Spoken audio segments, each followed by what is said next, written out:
So often, I believe, people confuse the moment of truth with the truth for the moment. And I want to differentiate between the truth for the moment and the moment of truth before I go a little bit further. There are things in our history that were truths for the moment. They were not a moment of truth. They were truths for the moment.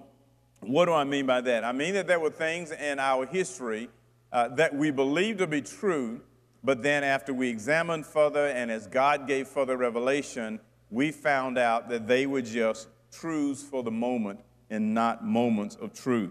Let me give you a couple of examples.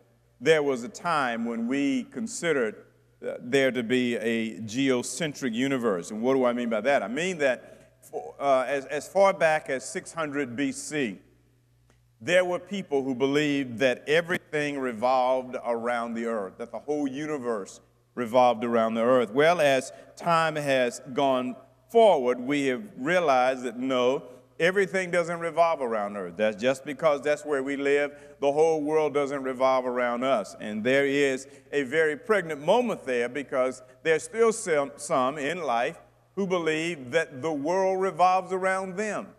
And that's not true. We will live here. We will make our contribution or miss our contribution. We will die and someone else will come on.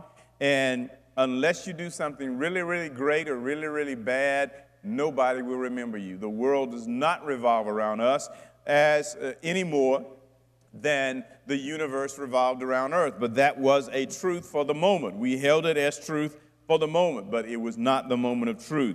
In the medical field, there are those who believe that ulcers were the result of lifestyle. And I do believe sometimes there is some truth to that. But there was Dr. Barry Marshall, an Australian researcher, who found out that there were enzymes and there were bacterium in the stomach that caused diseases, certain types of ulcers. And he went on to win a Nobel Prize in 2005 for his discovery. But at one point, we held one truth for the moment, but it was not the moment of truth. There were those that thought that there was a static universe. What do I mean by that? I mean that they thought that the universe existed and that it stayed exactly as it is now. But then through the Hubble telescope, they have found out that the universe is expanding, that things are not just standing still, that they are continuing to expand. And when God said, let there be light,